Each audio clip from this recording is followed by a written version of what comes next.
Kenapa Pak Prabowo harus melaporkan ini kepada Ibu Megawati dan kemudian menyampaikannya secara terbuka hari ini di media terkait orang yang haus kekuasaan?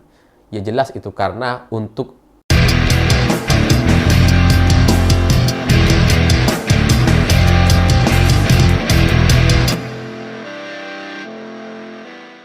Selamat malam semuanya. Setelah RUU Pilkada batal disahkan DPR, setelah aksi demonstrasi besar-besaran di berbagai daerah terjadi untuk menolak RUU Pilkada, katanya setelah itu Pak Prabowo menelpon Ibu Megawati.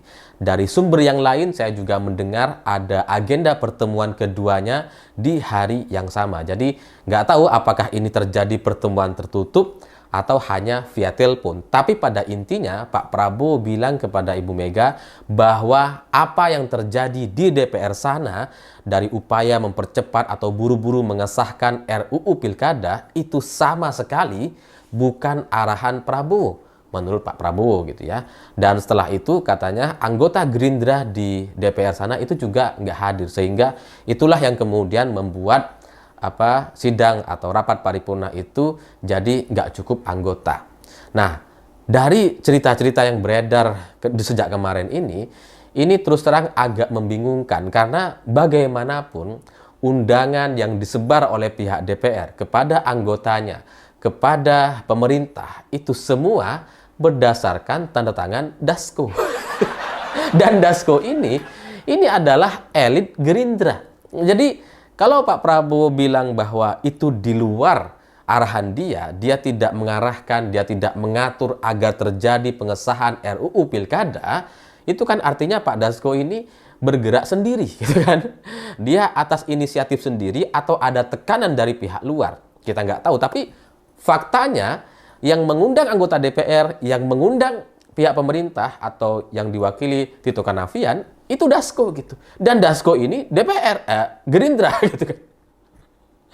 Jadi ya kita lihat saja nanti apakah Dasko ini benar-benar bergerak sendiri atau ini pengakuan kepada Bu Mega hanya sebatas drama saja gitu. Karena ini mudah saja kita lihat ke depan. Kalau Dasko kemudian bernasib sama seperti Fadlizon, karena posisinya sama. Dulu Fadlizon kan pimpinan DPR juga gitu ya, dan kemudian bergerak di luar arahan-arahan Pak Prabowo, ya hancur dia. Udah nggak dipakai lagi sekarang Fadlizon. Nah, Dasko kalau dia memang benar-benar bergerak sendiri atau ada arahan-arahan di luar Pak Prabowo, ya maka ke depan dia akan bernasib sama seperti Fadlizon yang tidak akan dipakai lagi.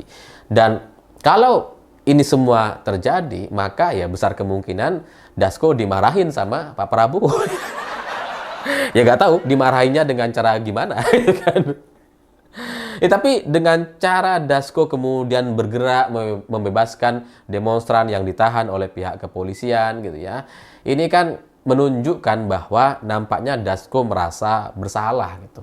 Dia coba untuk menebus kesalahannya karena ya bagaimanapun yang bikin agenda ini gitu ya, yang mengundang DPR, yang mengundang pemerintah ya dia juga gitu. Bahwa kemudian setelah itu terjadi aksi demonstrasi kan gara-gara dia juga.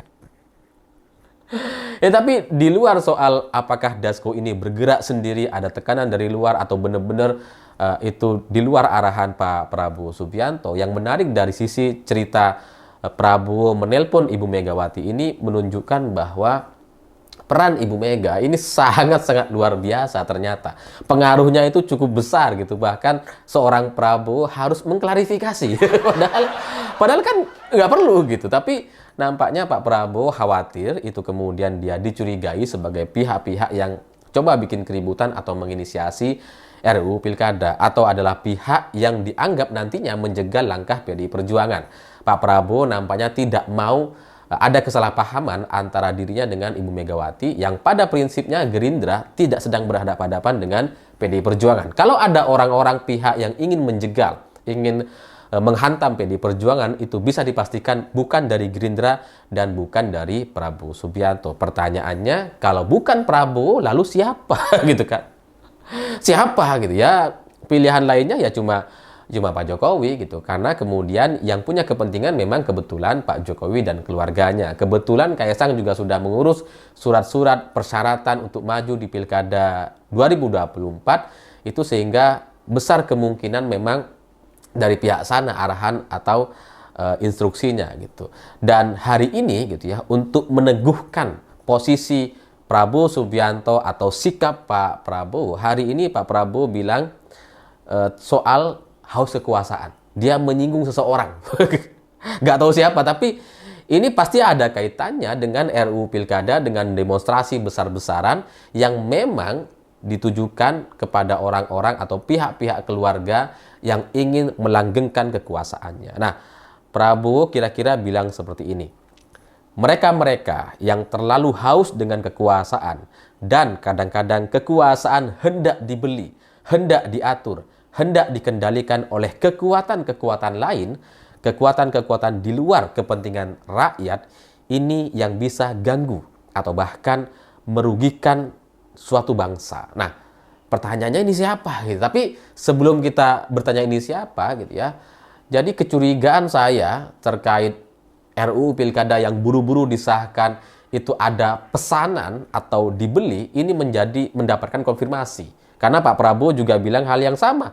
Hendak dibeli, hendak diatur gitu. Persis seperti video saya sebelumnya. Nah, pertanyaan selanjutnya, siapa yang bisa melakukan ini? Yang bisa mengatur anggota DPR, kemudian mengumpulkan fraksi-fraksinya gitu ya. Mengumpulkan semua partai menjadi satu suara, itu siapa? Ya, yang bisa melakukan itu ya cuma dua orang di negeri ini. Yang pertama adalah presiden yang saat ini sedang berkuasa, dengan data-data intelijennya, dengan data-data yang lengkap yang bisa menekan setiap ketua umum partai yang punya masalah gitu ya, bisa disangkut pautkan dengan kasus korupsi dan sebagainya. Atau yang kedua adalah calon presiden terpilih yang nantinya akan dilantik tidak lama lagi. Jadi kalau Pak Prabowo bilang bahwa arahan atau apa yang terjadi di DPR itu bukan arahan dia, bukan arahan Prabowo, ya pasti yang mengarahkan berarti Pak Jokowi gitu kan. Enggak ada lagi gitu. Masa saya? Kan nggak bisa. Dan sekali lagi memang soal singgungan urusan haus kekuasaan itu sangat-sangat dekat sekali atau sangat identik sekali dengan keluarga Jokowi. Karena ya gimana gitu, Gibran sudah jadi cawapres, ini Kaisang mau maju sebagai calon gubernur, calon wakil gubernur di Pilkada Jawa Tengah gitu ya. Di Jakarta bahkan sebelumnya. Jadi upaya-upaya itu atau rencana-rencana mereka itu sangat-sangat terbaca, dan bahkan kita bisa sama-sama menyaksikan ini bukan soal rahasia lagi gitu. Kaisang pengen maju di Pilkada 2024 itu dia ucapkan sendiri gitu. Dia sudah bilang itu. Ya tinggal tunggu saja nanti kejutan di bulan Agustus. Jadi kalau Pak Prabowo bilang menyinggung hari ini, menyinggung soal orang yang haus kekuasaan, yang hendak membeli, hendak mengendalikan dan sebagainya, yaitu nampaknya dia sedang menyindir Pak Jokowi. Apa yang coba disampaikan oleh Pak Prabowo dalam kalimatnya ini jelas sekali. Hendak dibeli, hendak diatur, hendak dikendalikan oleh kekuatan-kekuatan lain. Jadi ya mungkin selama ini Pak Jokowi yang melakukan itu semua gitu ya.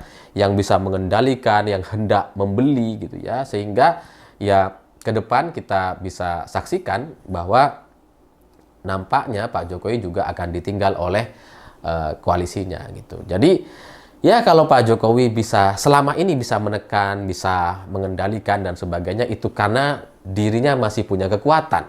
Karena Pak Jokowi masih menjadi presiden Indonesia sampai sekarang setidaknya.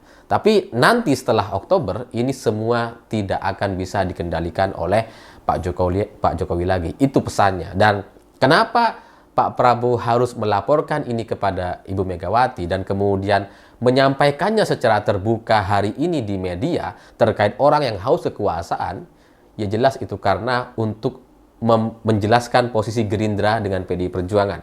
Bahwa posisi Pak Prabowo, posisi Gerindra dengan PDI Perjuangan tidak ada masalah sama sekali, dan yang menjadi masalah atau yang bahkan mau mengganggu dan merugikan suatu bangsa itu jelas adalah keluarga Pak Jokowi gitu. Sehingga ya semoga ini kemudian menjadi jelas dan bisa dipahami oleh kita semua agar ke depan kita bisa menyaksikan dan kita bisa menekan pihak-pihak yang benar-benar terlibat dalam hal ini. Tapi di luar itu semua, politik ini soal drama yang kita tidak tahu kebenarannya benar-benar seperti apa. Hari ini bisa saja Prabowo bisa bilang bahwa ada orang yang haus kekuasaan, yang bisa membeli, yang mau mengendalikan dan sebagainya. Tapi di luar itu bisa jadi ke depan ada pernyataan-pernyataan yang berbeda. Itulah fakta politik hari ini di Indonesia yang tidak sama sekali kita bisa percayai 100% gitu ya. Tapi setidaknya dari informasi soal adanya telepon dari Pak Prabowo kepada Ibu Megawati, ini menunjukkan bahwa posisi Indonesia hari ini seharusnya bisa lebih baik dibandingkan sebelum-sebelumnya. Seharusnya Pak Prabowo bisa belajar bahwa yang namanya kekuasaan itu ada batasnya, sehingga di akhir masa jabatannya nanti dia tidak mengulangi atau melakukan kesalahan-kesalahan yang sama seperti yang dilakukan oleh Pak Jokowi hari ini dan keluarganya, seperti anak dan menantunya. Semoga ya ke depan situasi politik lebih benar gitu ya, tidak hanya dikuasai oleh satu keluarga. Semoga semua partai, semua ketua umum partai bisa mendengar pernyataan Pak Prabowo dan selanjutnya bisa mengambil langkah yang lebih benar. Bukan karena dikendalikan, bukan karena ditekan, bukan karena diintimidasi oleh kekuatan-kekuatan di luar soal kekuatan rakyat. Saya pikir itu. Terima kasih sudah menonton. Begitulah kura-kura.